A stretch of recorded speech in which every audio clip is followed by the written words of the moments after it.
They are being taken right now, not later, not someday, right now. In Minnesota, doors are opening before sunrise, boots on stairs, papers in hands, fathers pulled away while children watch, mothers begging in a language officers do not answer. A community that believed it had finally found safety is discovering how thin that safety really was, and the silence around them is louder than the sirens.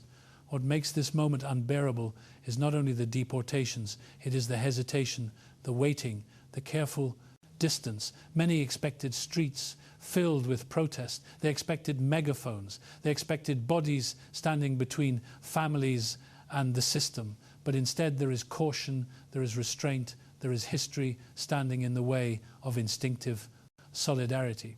Because when you watch closely, you begin to see an uncomfortable truth. The hands that are not reaching back are not cold by accident, they are tired. They remember what was said when things were calm. For years, a message echoed loudly online and in everyday conversations. We are not black. Do not call us that. We are different. We are not like you. That message was repeated with confidence and sometimes with contempt. It was not whispered, it was declared. Identity was drawn like a border. And guarded fiercely blackness was treated as something to step away from, something to correct, something to reject. Now the storm has arrived and suddenly identity is being re-examined under pressure. Suddenly blackness is not an insult but a shelter. Suddenly the same word once pushed away is being pulled close. But community does not work like a light switch. You cannot turn it off for decades and expect it to glow instantly when darkness comes. Trust is not a resource you store and withdraw later. It is built slowly or it erodes quietly. This is not about punishment, it is about consequence. When separation becomes a habit, it reshapes relationships. When distance becomes identity, it rewires expectation. And when crisis hits, isolation becomes visible. Not because people are cruel, but because history is heavy. What is happening now is not only political, it is psychological, it is spiritual. It is the collision between how people see themselves and how power sees them. Deportation agents do not ask philosophical questions about identity. They do not debate ethnicity. They do not care about nuance. They see skin, they see origin, they see other, and the system moves. This moment is forcing a reckoning not just with immigration policy, but with a deeper story that has been ignored for too long, a story about self-denial, about learned separation, about a lie planted generations ago that said survival comes from standing apart rather than standing together. Before we go further, something must be said clearly. This story is not an attack, it is not mockery, it is not celebration of pain. It is an intervention, because the cost of silence right now is too high. Families are being broken while old narratives go unchallenged. Children are absorbing fear while adults debate labels. And the longer the truth is delayed, the more damage it does to understand how we arrived here.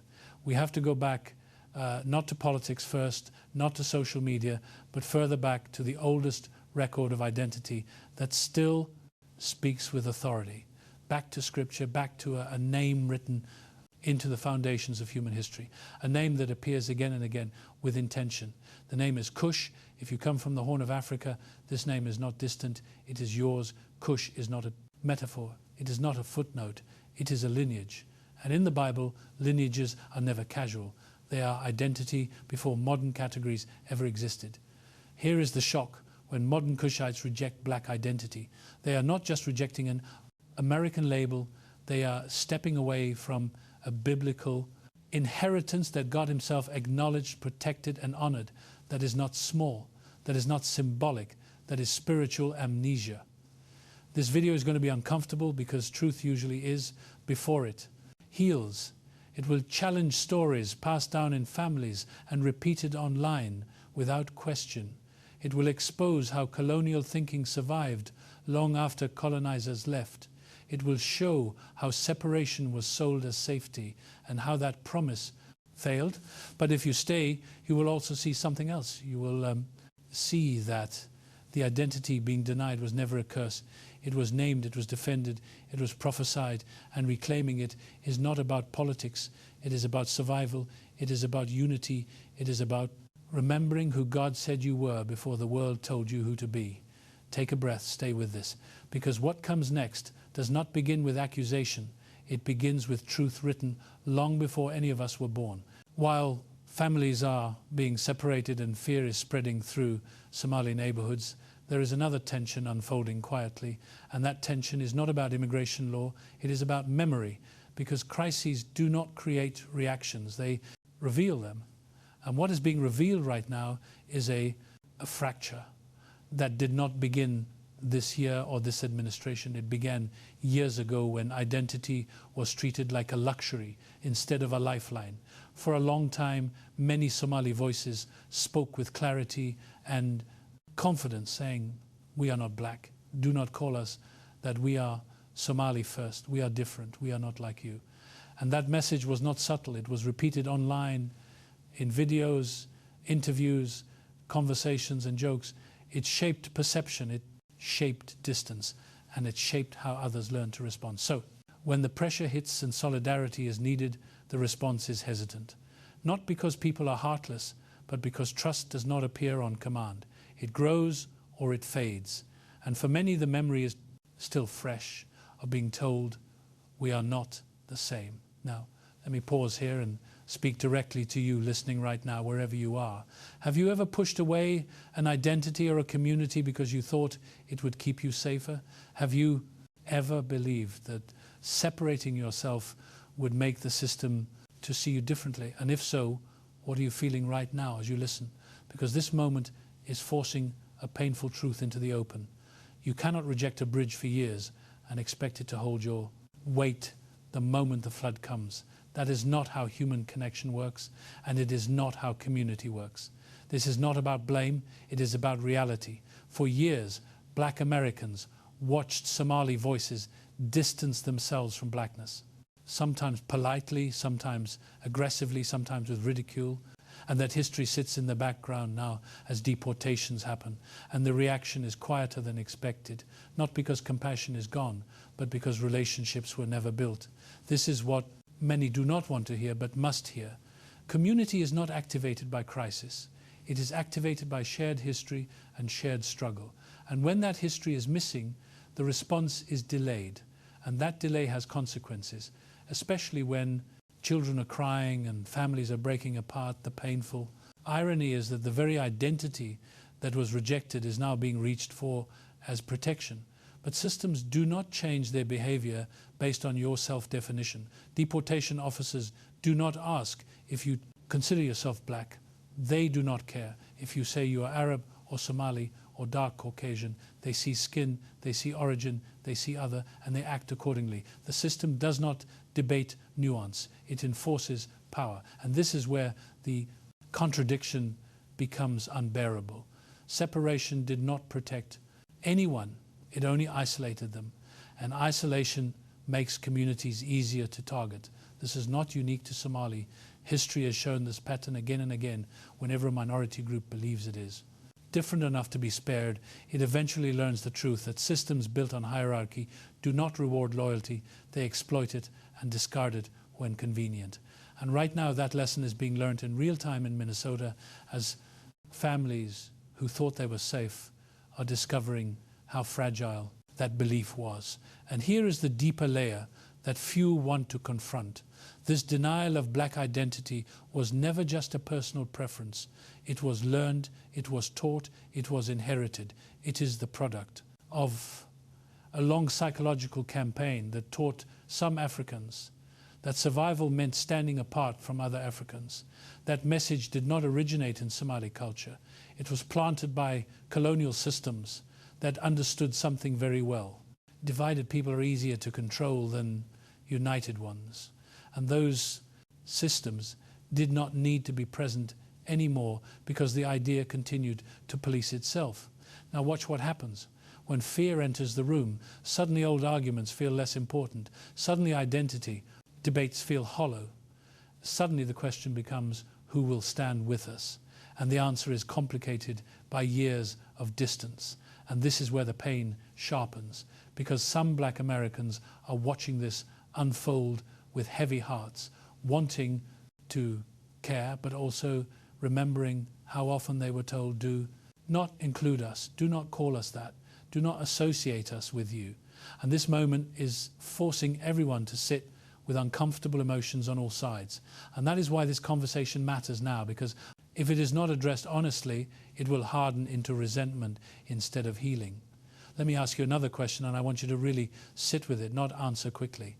When you rejected blackness, what did you believe you were gaining? And now that the system has shown you it does not recognize that difference, what do you think was lost? Because identity choices are not neutral. They shape alliances, they shape perception, and they shape survival. And right now the cost of those choices is becoming visible and painful. But here is where the story must turn, because staying here only leads to despair.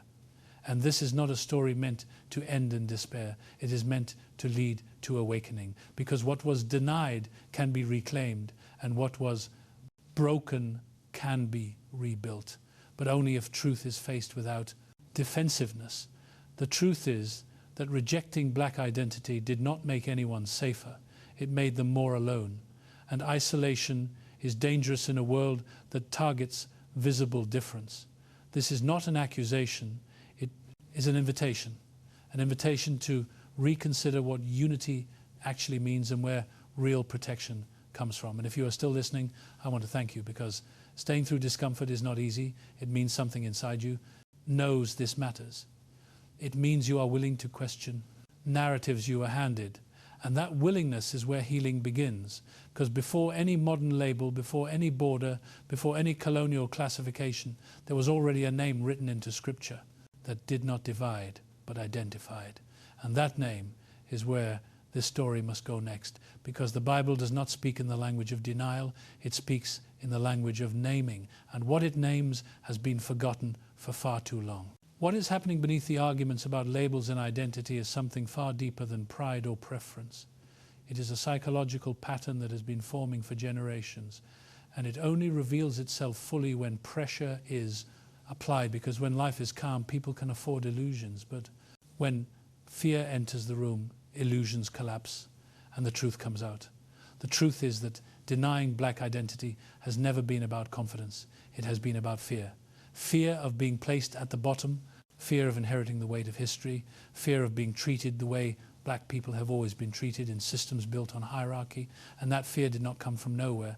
It was learned, it was absorbed, it was passed down quietly through comments, jokes, warnings, and advice meant to protect, but slowly poisoning the sense of self. This is what psychologists call internalized racism. But that term sounds academic and distant, so let us make it simple. It is when you learn to see yourself through the eyes of the people who devalue you, and then you start repeating their judgments as if they were your own voice. It is when separation feels safer than solidarity, because solidarity requires standing in a place the world has taught you to despise. And for many Somali families, especially those shaped by colonial classifications and diaspora trauma, blackness was framed not as shared humanity, but as a social death sentence, something to escape rather than embrace. So children grew up hearing subtle messages. We are not like them. Our hair is different. Our culture is different. Our history is different. Do not let them confuse you. And those messages were not always spoken with hatred. Sometimes they were spoken with love. Sometimes they were spoken as survival strategies, but intentions do not erase impact. Because what those children learned was not pride, it was hierarchy. They learned that value existed on a ladder, and the goal was to climb away from the bottom. And this is where the tragedy deepens, because the ladder itself was built by people who never intended to let you reach. The top colonial systems were very clear about one thing: some people would always be beneath others. And the categories they created were designed to keep it that way. The dark Caucasian myth, the Hamitic hypothesis, the idea that some Africans were closer to Europeans than others. These were not compliments, they were tools. They were psychological weapons meant to divide and control. And they worked so well that long after the colonizers left, the ideas stayed alive, shaping identity from the inside out. So when a Somali person says, "I am not black," what they're often really saying is, "I am trying to protect myself from a world that punishes blackness." But here is the painful truth. The world does not reward that attempt. It ignores it. Systems of power do not care how you see yourself. They care how you fit into their hierarchy. And that hierarchy was never built with your safety in mind. So when fear arrives, the illusion of separation collapses, and the system treats you exactly how it treats everyone else who looks like you. This is why identity denial backfires so violently, because it leaves people unprepared psychologically and socially for the reality they face. They believe distance would shield them, but it only removed their allies. And this is where the metaphor becomes clear. Imagine a house on fire and one person inside insisting they are different from the others, insisting the flames should not touch them because they live in a different room. The fire does not listen, it spreads. And while they argue about difference, the exit's close. And this is exactly what is happening. Now the fire is real, deportations are real, fear is real, and arguing about identity does nothing to stop it. What stops it is people standing together, and here is the part that is hardest to accept. The denial of black identity did not just harm relationships with black Americans, it also harmed the internal world of those who denied it. Because when you reject a part of yourself, you do not erase it, you fight it. And that fight creates exhaustion, anxiety, and confusion. Many Somali youth growing up in America live with this contradiction. Every day at home, they are told you are not black at school. They are treated as black by teachers, peers, police, and employers. They experience racism, but are told they should not identify with those experiencing the same thing. This creates cognitive dissonance, a split inside the mind, where lived experience and taught identity do not match. And that split is deeply damaging. Research shows that identity conflict like this is linked to depression, anxiety, anger, and low self-worth. But you do not need a study to see it. You can hear it in the frustration of young people who do not know where they belong. You can see it in the defensiveness. When the topic comes up, you can feel it in the tension between communities that should have been natural allies. And all of this is the cost of a lie that promised safety but delivered isolation. And here is where honesty is required, not to shame but to heal. Because healing does not begin with denial, it begins with naming the wound and saying, this hurts and we need to understand why. And the why matters, because once you see it, you can stop blaming yourself and others and start dismantling the system that planted it.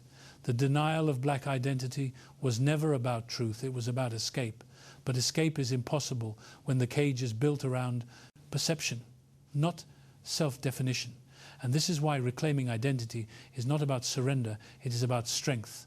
It is about saying, I will not let a system that despises me decide which parts of myself are acceptable. I will not measure my worth by proximity to whiteness or distance from my own people. I will not inherit fear as identity. And this is where the story must begin to shift. Because the psychology of separation can be unlearned, but only if people are willing to sit with discomfort long. Enough to ask hard questions. Who taught me this?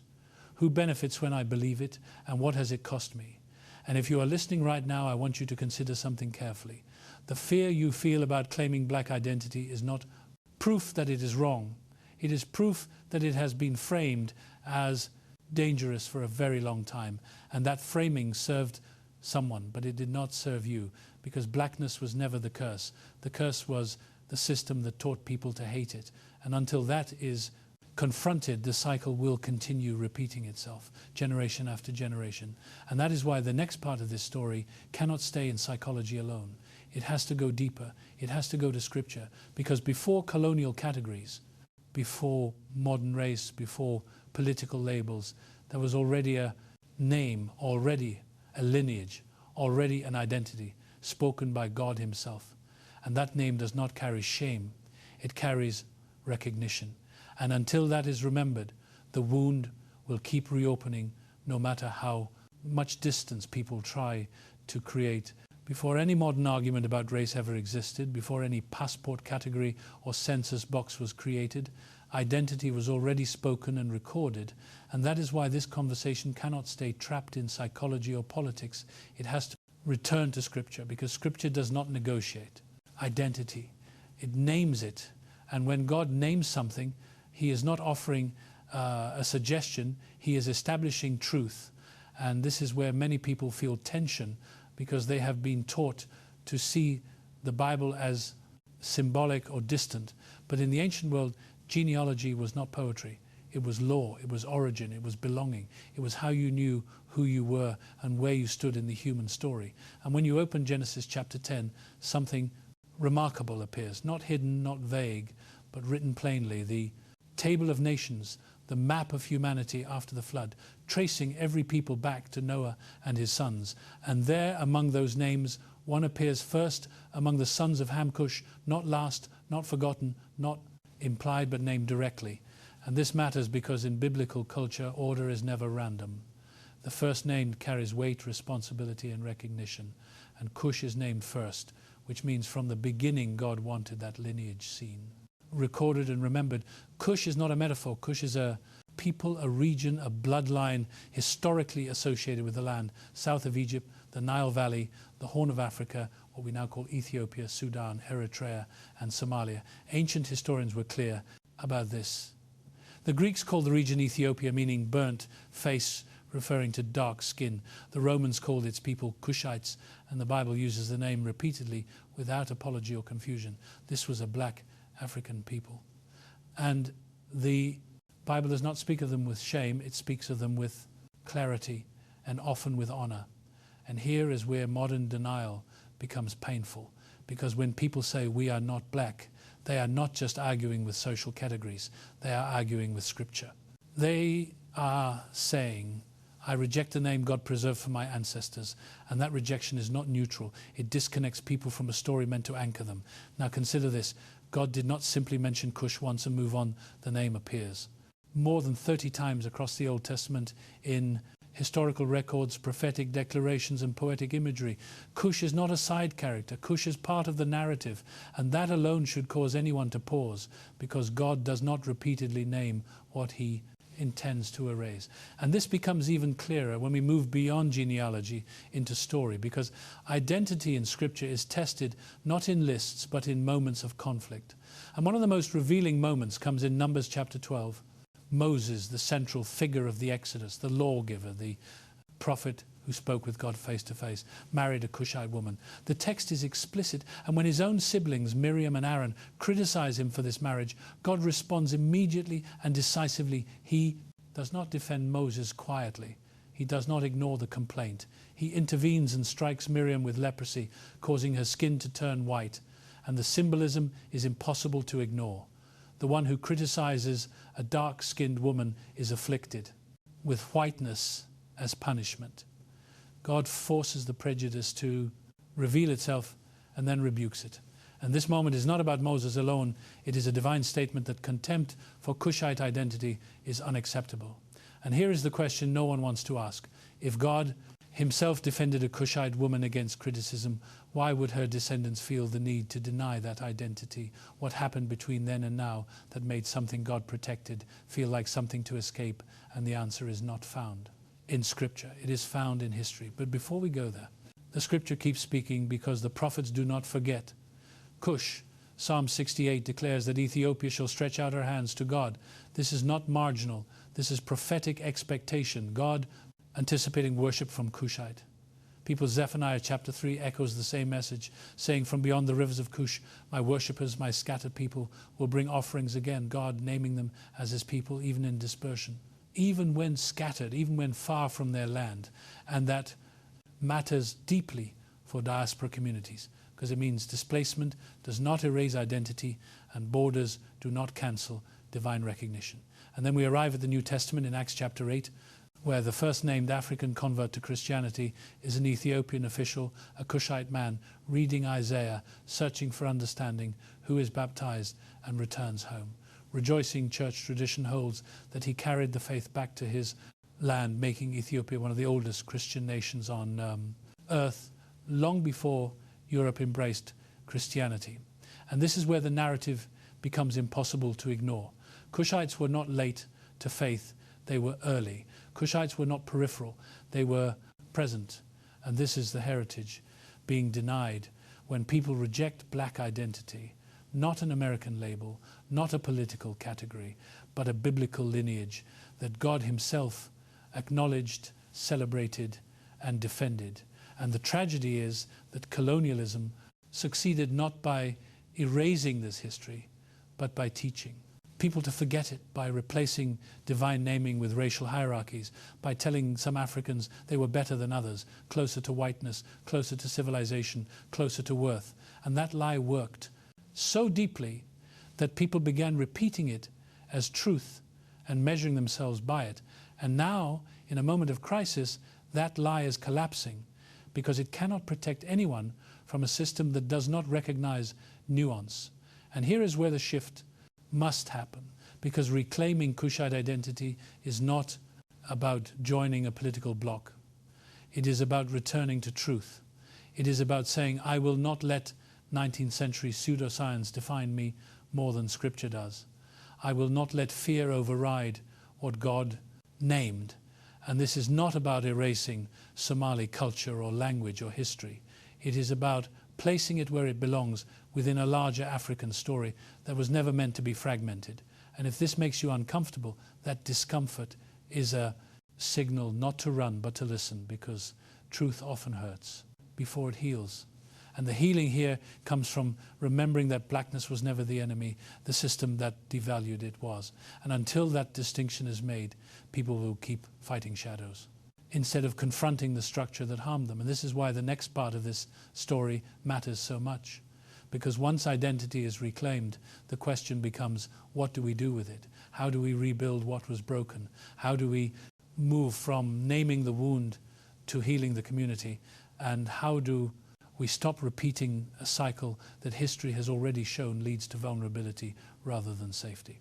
What comes after recognition is responsibility, because reclaiming identity without changing behavior only replaces one illusion with another.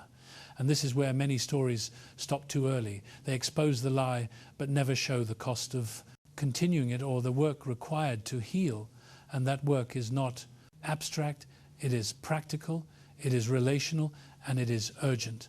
Because while people debate theory, families are being separated and children are being shaped by fear right now, and the first truth that must be faced is this isolation made this crisis worse. Not because anyone deserved it, but because division always weakens. Those at the margins, systems of power, do not fear divided communities. They rely on them, and when Somali communities chose distance over coalition, they unknowingly stepped into a trap that history has set many times before. The model minority illusion, the belief that if you behave better, speak differently, vote carefully and separate yourself, you will be spared. But that promise has never been kept. Japanese Americans learned it during internment. Latino communities are learning it through deportations, and now Somali families are learning it in Minnesota. The system does not reward loyalty, it exploits silence. And when the target shifts, it does not check your intentions, it checks your vulnerability. And this is why the question is no longer who are we, but how do we move forward? Because the damage of separation is real, but it is not irreversible. Trust can be rebuilt, but only with humility, honesty, and time. And time is the one thing families facing deportation do not have. So the work must begin now, not after the crisis passes, not when it is more comfortable, but in the middle of fear and confusion. And that work begins inside the community first, because healing cannot be outsourced. It starts with conversations that were avoided for too long. Parents speaking honestly to children about identity without shame. Elders acknowledging where certain beliefs came from and what they cost. Leaders choosing truth over pride and saying some of what we were taught was not meant to free us, it was meant to divide us.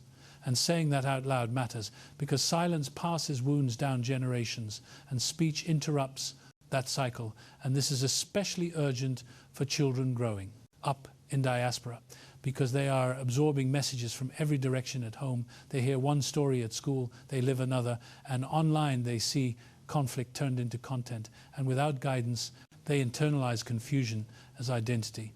And confusion is dangerous because it leaves people searching for worth in places that cannot give it. And the second truth that must be faced is this: unity does not erase difference, it protects it. Solidarity does not require sameness. It requires shared commitment, and being part of the black diaspora does not mean losing Somali culture, language or faith. It means placing them within a wider family that shares lived experience of racism, exclusion and struggle. And this is not theoretical.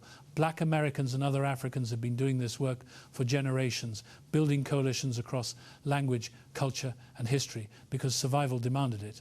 And Somali communities can do the same, but it requires letting go of the fear that closeness equals loss.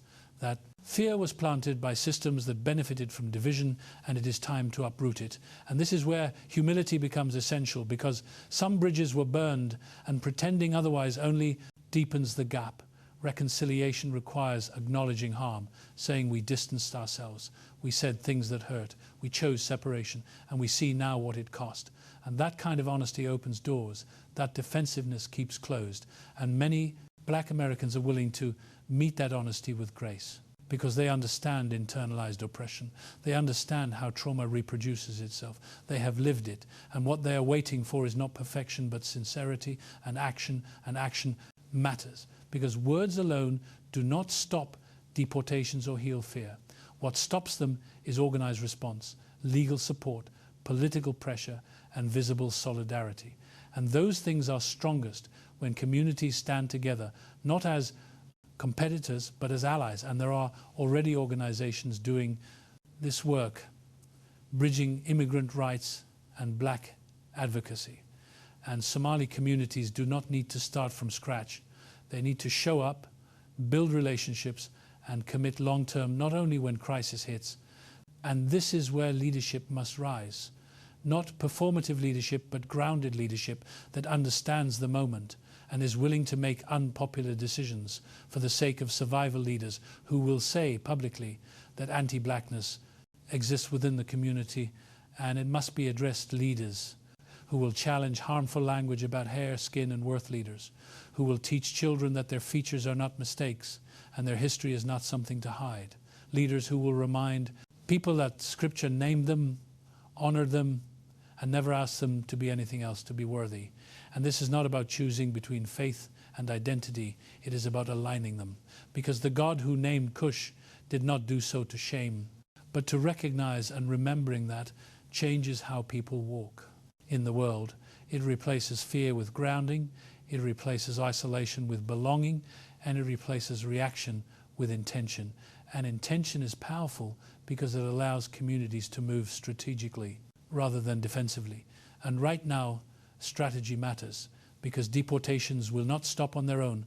Policies will not soften because people argue online. What changes outcomes is organized pressure, legal challenges, public accountability, and coalition, and all of that requires trust, and trust requires time and honesty and consistency. And the work begins with a simple but difficult question: are we willing to do what we avoided doing when it was easier? Because the answer to that question will shape what happens next, not only for Somali communities, but for every group watching this pattern unfold and learning from it. Because history is a teacher that repeats lessons until they are learned. And the lesson here is clear division promises safety, but delivers vulnerability. Unity demands work, but offers protection. And this is not a romantic ideal. It is a survival strategy, proven again and again. And as this story continues, the choice remains open to repeat what has already failed, or to step into something difficult but necessary. And the path forward will not be perfect. It will be uncomfortable. It will involve mistakes, apologies and learning, but it will also involve strength, dignity, and the possibility of a future where children do not have to choose between who they are and who will. Stand with them. And that future begins not with denying the past, but with facing it together and choosing differently now. What remains after identity is reclaimed and unity is named is a final confrontation with consequence and hope. Because stories like this cannot end only with analysis. They must end with direction. And the direction here is both sobering and empowering. Because the reality is, this moment did not arrive by accident, and it will not resolve itself without intention. The deportations happening now are not random. They are the predictable outcome of a system that targets visible difference and exploits division. And when communities are isolated, they are easier to pressure, easier to remove, and easier to ignore. And that is why the lesson here reaches far beyond one group, because it exposes a universal pattern. Whenever people believe separation will save them, they eventually learn that separation makes them expendable. And this is not theory, it is history repeating itself.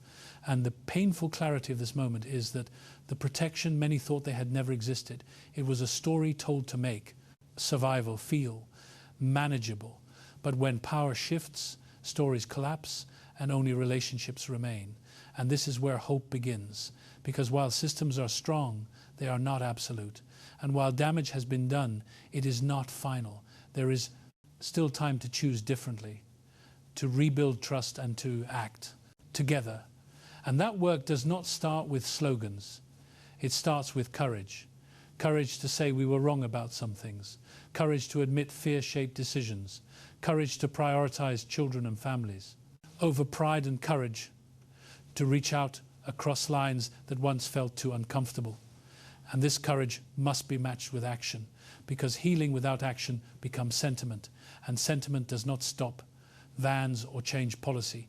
Action does, and action looks like this: building coalitions that last beyond crisis, showing up for others before needing them, challenging harmful language within the community, even when it is normalized, investing in legal defense funds and mutual aid, supporting organizations that have been doing this work for decades, learning from their experience, rather than reinventing the wheel and teaching the next generation a different story, one rooted not in hierarchy, but in shared humanity and biblical grounding.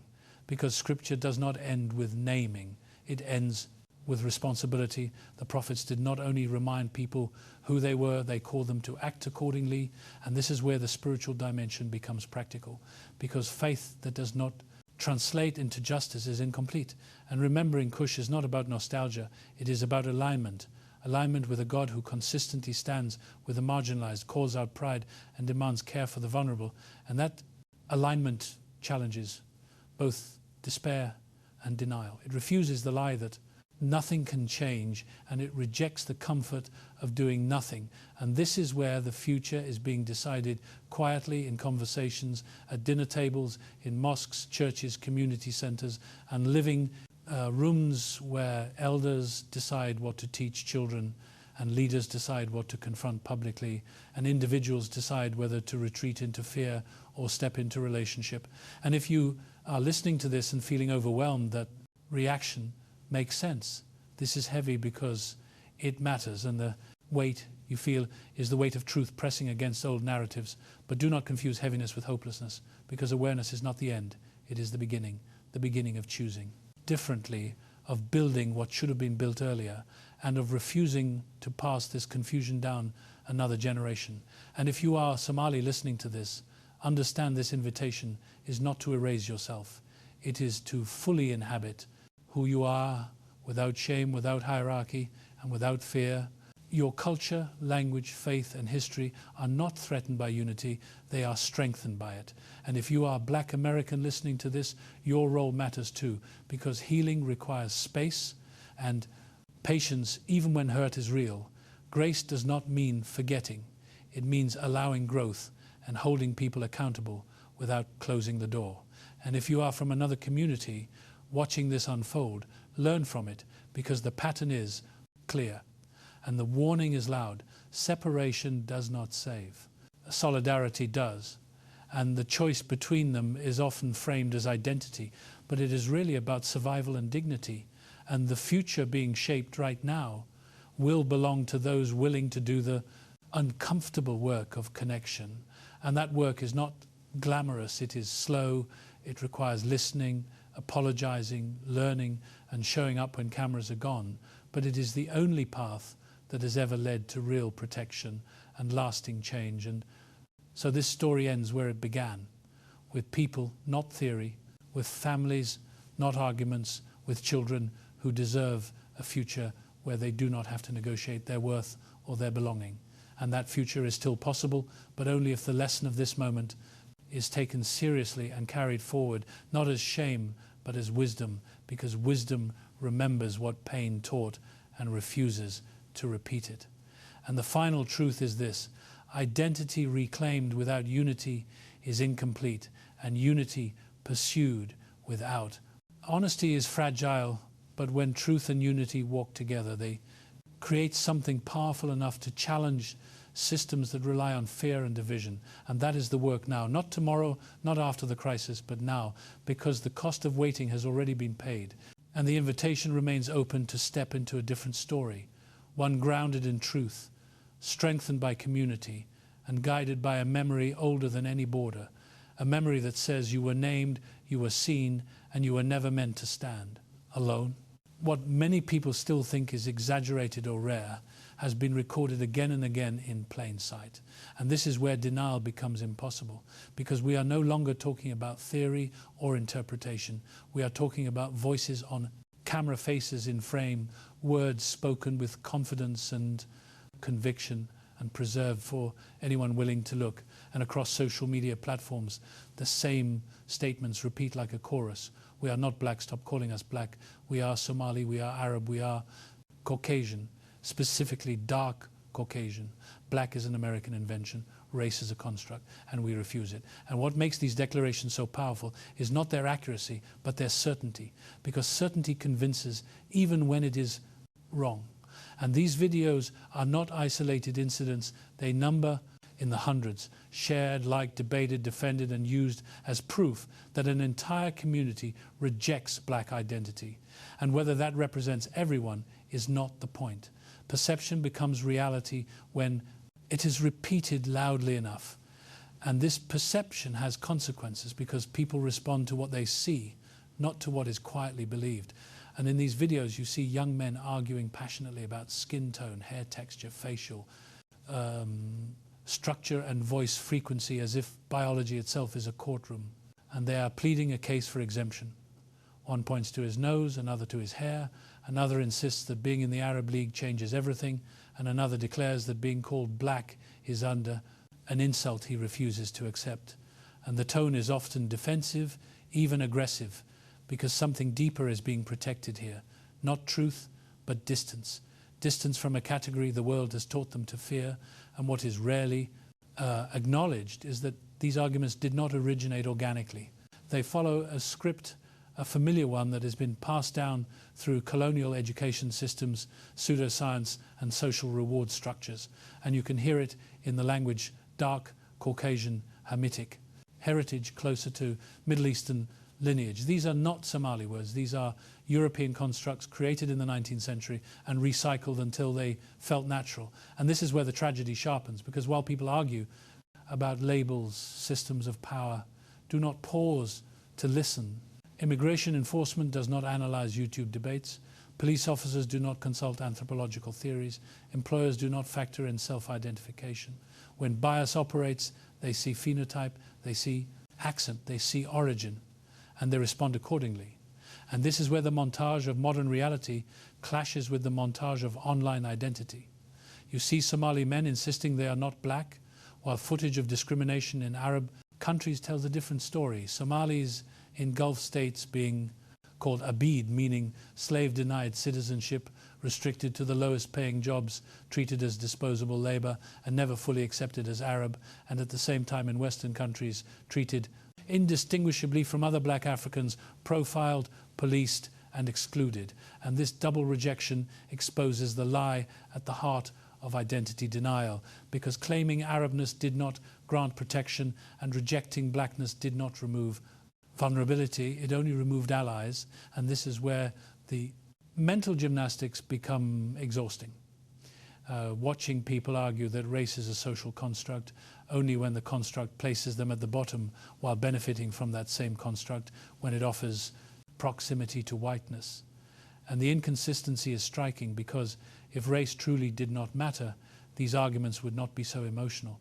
But emotion reveals stakes, and the stakes here are survival, dignity, and fear of association. And what is most painful is that these videos did not exist in a vacuum. They were watched by Black Americans, other Africans and diaspora communities who took the message at face value, we are not with you, do not include us. And over time that message hardened into expectation, and expectation shapes response. So when crisis hit and deportations began, the response was cautious, not because compassion was absent, but because history was present. And this is the cost of broadcasting separation for years and expecting unity in a moment. And this is where truth must be spoken gently, but clearly ethnicity does not override how systems function. You can be Somali, Oromo, Amhara, Yoruba, Haitian, Jamaican, and those identities matter deeply, culturally, historically, spiritually. But when racism operates, it does not ask for that nuance. It operates on visible markers and structural bias, and pretending otherwise does not change outcomes. It only delays preparation. And this is why these videos matter, not to shame individuals, but to expose a pattern of self-denial taught as self-protection and rewarded socially until it fails catastrophically. And when it fails, the reckoning is brutal, because people realize too late that the shield they thought they had was made of paper. And this is where the conversation must shift from reaction to responsibility. Because once the evidence is visible, once the pattern is clear, continuing to repeat, it becomes a choice. And that choice carries consequences, not just for individuals, but for children watching, learning what to say about themselves, learning which parts of their identity are acceptable and which should be hidden. And those lessons shape the next generation, long after the cameras stop recording. And the most dangerous part of this cycle is that it feels empowering at first. It feels like reclaiming control, like defining yourself on your own terms. But when those terms are borrowed from a hierarchy designed to exclude you, empowerment becomes illusion, and illusion collapses under pressure and right. Now, pressure is high, families are being torn apart, and the time for theoretical debate is over. What matters now is clarity, and clarity begins with honesty.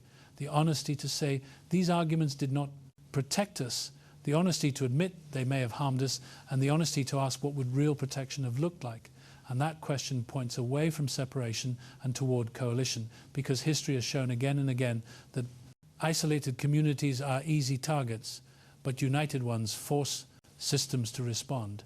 And this does not require raising difference. It requires recognizing shared vulnerability and shared interest. And until that recognition replaces denial, the cycle will continue, repeating itself with new videos, new arguments, and new crises.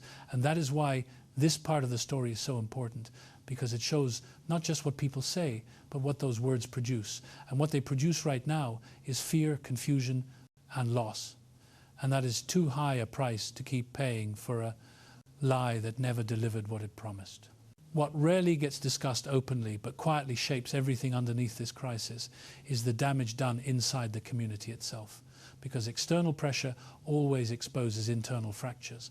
And one of the deepest fractures here is anti-blackness learned and normalized within African communities, including Somali communities. And this is not said to accuse, but to diagnose, because what is unnamed cannot be healed, and what is denied continues to grow in the dark. For years, certain features were praised, and others quietly discouraged. Hair texture became a marker of worth. Lighter skin became a social advantage, and language developed to separate acceptable from unacceptable. And in some places, words meant to describe hair, appearance, were weaponized into insults. And these ideas did not come from African tradition. They came from colonial hierarchies that ranked human value by proximity to whiteness. And once those hierarchies were absorbed, they began to police behavior from the inside. Parents warned children about who to associate with. Elders cautioned against marriage outside certain groups. Jokes were made that carried real judgment. And all of this was often framed as culture or preference, but preference shaped by hierarchy is not neutral. It is learned bias, and that bias leaves scars, especially on children growing up in diaspora, because they receive conflicting messages from every direction at home. They may be told, you are not black, you are better than that. Outside they are treated exactly like other black children by schools, police, employers and peers. And this creates a split inside the mind where lived experience and taught identity do not align. And that split produces anxiety, anger and confusion. Some children respond by becoming defensive, quick to argue whenever identity is questioned. Others withdraw, feeling like they belong nowhere. Some internalize the hierarchy and begin to hate features they cannot change, wishing for different hair, different skin, different ancestry. And none of this is theoretical. It shows up in mental health struggles, depression, low self-esteem, identity crises, and difficulty forming stable relationships. Because when a child is taught that part of who they are is undesirable, they do not simply reject that part, they reject themselves. And this is the generational cost of internalized anti-blackness. It does not stay abstract, it becomes emotional. Inheritance passed quietly from parent to child, often without malicious intent, because many parents genuinely believed they were protecting their children from a hostile world. But protection built on denial becomes harm when it teaches shame instead of resilience. And this is where honesty must cut through defensiveness, because pretending this does not exist only deepens it. There are documented cases of Somali families refusing marriages with other black Africans specifically due to hair texture or skin tone, while accepting marriages to white partners regardless of religion or culture.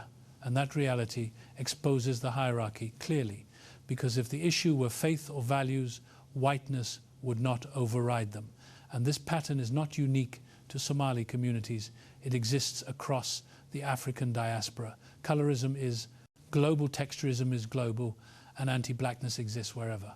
Colonial hierarchies were planted, but the difference now is that these internal divisions are colliding with external threats. And the collision is devastating, because when a community that has distanced itself internally faces pressure from the outside, the cracks widen instead of closing. And children pay the highest price because they grow up watching adults argue about identity while their safety is threatened and their sense of belonging erodes. And this is where the conversation must shift from defending pride to protecting children, because no child should grow up believing their natural features are a liability or that safety comes from denying who they are. And the tragedy is that African diversity was never meant to be ranked. Africa is the most genetically diverse continent on Earth. Variation in skin tone, hair texture, and facial features is not deviation. It is the standard, and traditional African societies did not assign hierarchy to these differences because there was no external model telling them to, but colonialism introduced that model and rewarded those who aligned with it and punished those who did not.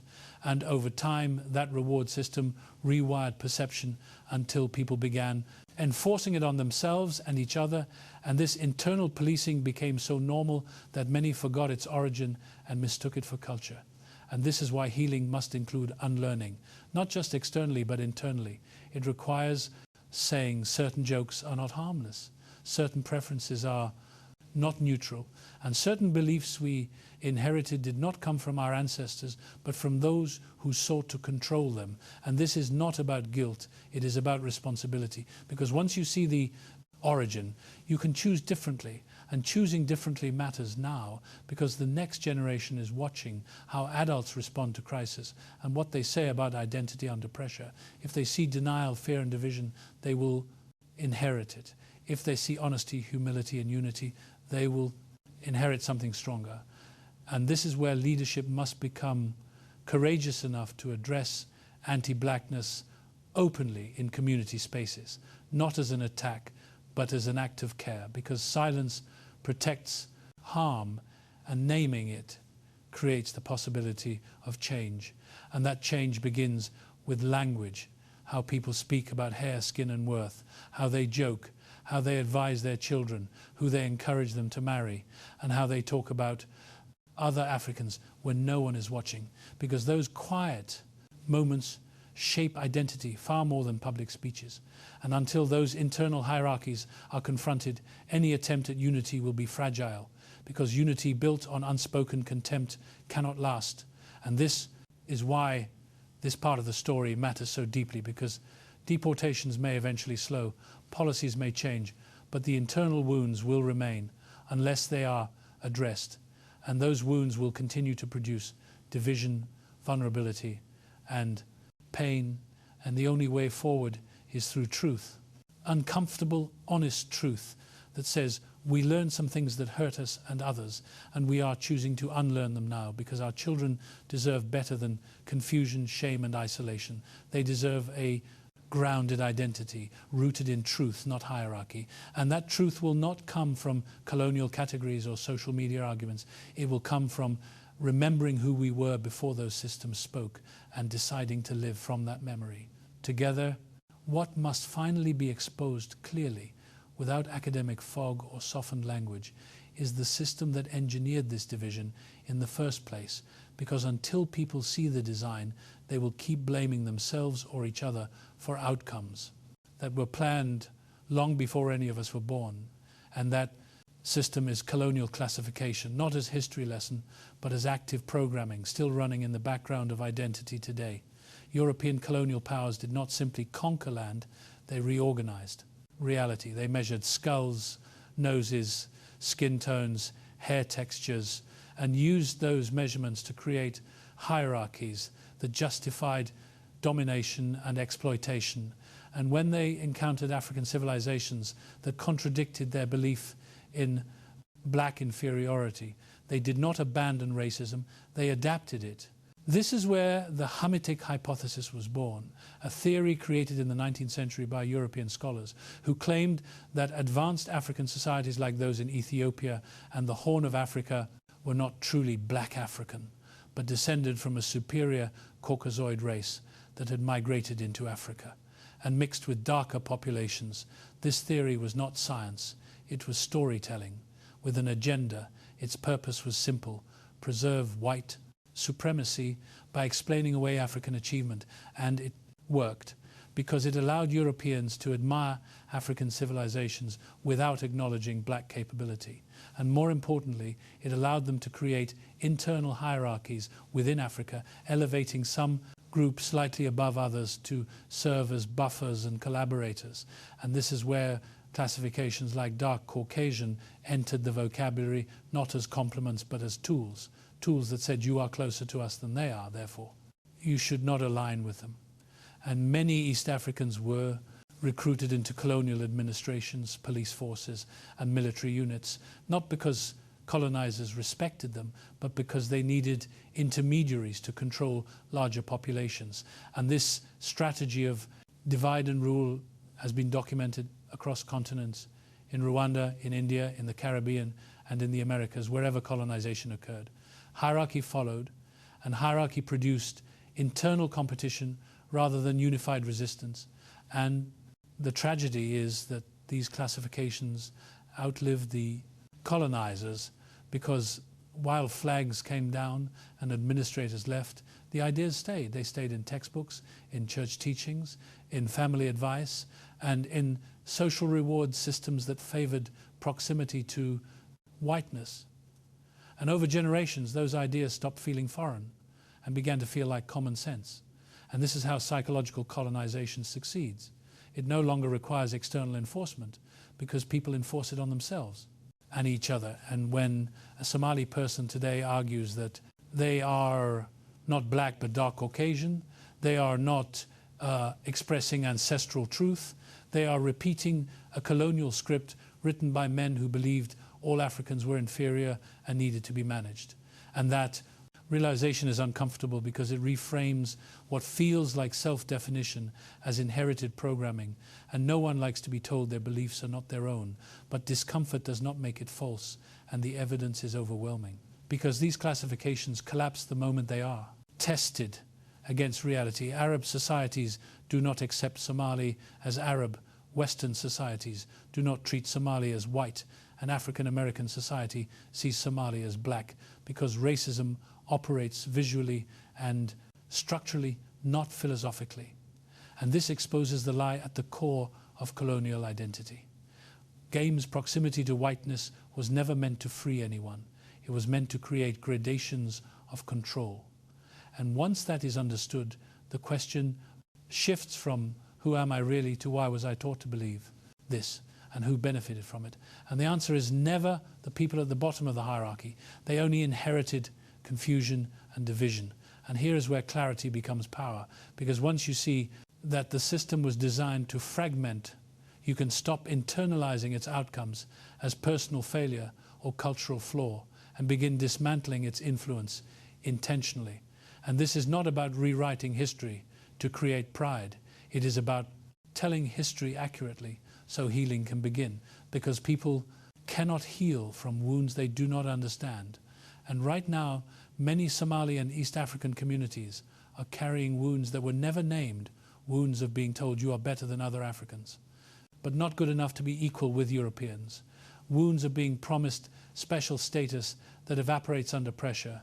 Wounds are being encouraged to separate and then abandon when crisis comes. And these wounds are being reopened now by deportations, political targeting, and public vulnerability. And the danger is that without understanding the system, people will repeat the same response again, trying to find a new category, a new exemption, a new identity that promises safety instead of confronting the reality that safety has never come from classification. It has only come from collective power. And collective power requires unity, and unity requires truth, and truth requires naming the system that divided us and refusing to let it define us any longer.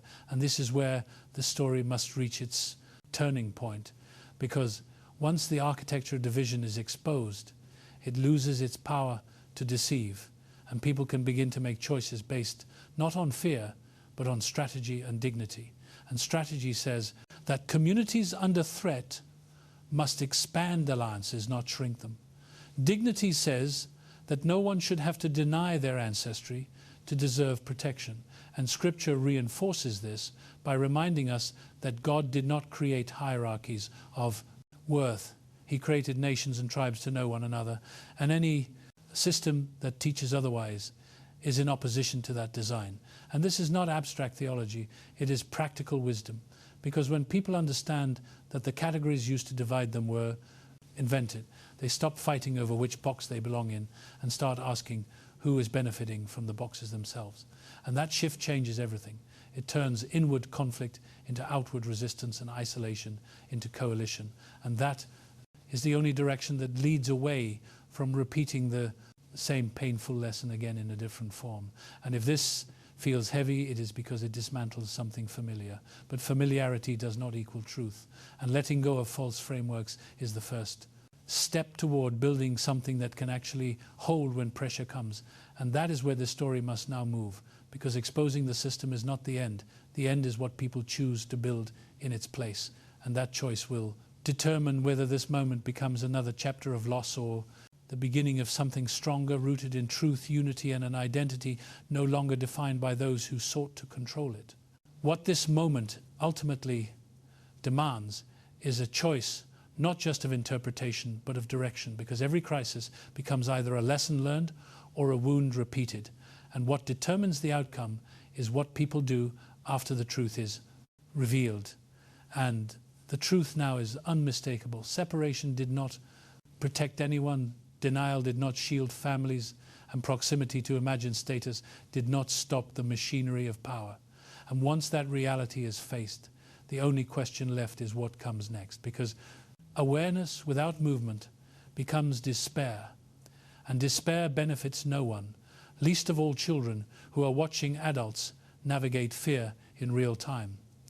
The path forward is difficult, but it is clear. It begins with rejecting the lie that safety comes from standing apart and embracing the harder truth that protection is built through relationship, coalition, and shared commitment. And this does not mean erasing differences or pretending wounds do not exist. It means acknowledging them honestly and choosing to work through them rather than around them. And that work must happen on multiple levels at once, spiritually, psychologically, and practically. Because faith without action becomes abstraction, and action without grounding becomes reaction. And both are insufficient in a moment like this. Spiritually, it requires returning to a foundation that predates colonial hierarchy and modern politics, remembering that Scripture names identity without shame and calls people into responsibility, not superiority. Psychologically, it requires unlearning internalized rankings of worth and teaching children that their features, their history and their connections are not liabilities but sources of strength. And practically it requires immediate organized response, legal defense funds, sanctuary networks, political pressure and visible solidarity across communities, because systems respond to numbers, coordination and persistence, not individual pleading. And this is where unity becomes more than a moral ideal. It becomes a strategy, and strategy saves lives. The work ahead will be uncomfortable because it asks people to admit mistakes, let go of pride and rebuild trust where it was damaged. But discomfort is not danger, and avoiding it has already proven more dangerous than facing it, and for Somali communities. This means opening doors that were once closed, speaking honestly about internalized anti-blackness, and choosing to invest in long-term alliances, not just emergency appeals for Black Americans and other Africans. It means extending grace without erasing memory, and recognizing that healing does not require pretending harm never happened, but refusing to let it define the future. And for everyone watching, it means learning from this pattern before it repeats elsewhere, because the system that exploits division does not retire, it simply moves to the next fracture. And this is why the story cannot end with analysis, it must end with intention. An intention to do what was not done before, to show up early, not late, to stand together before, not after the storm, and to teach the next generation a different lesson than the one inherited, a lesson that says you do not need to deny yourself to be safe. You need to know who you are and who will stand with you. And this is where hope lives, not in naive optimism, but in sober commitment to do the work unity requires, because unity is not automatic, it is built, and once built, it becomes something systems struggle to dismantle. And that is the invitation of this, a moment to turn pain into wisdom, fear into coordination, and truth into action. Because identity reclaimed without unity remains fragile, but unity grounded in truth becomes resilient. And if there is a prayer to carry forward, it is simple, that this generation will not pass confusion to the next, that children will not inherit shame disguised as strategy, and that communities will remember what history and scripture have already shown, that no one survives alone and no one was meant to try. And if this truth is embraced now, not later, it can transform a season of loss into the beginning of something stronger, something rooted not in fear of how the world sees us, but in clarity about who we are and who we choose to stand with going forward.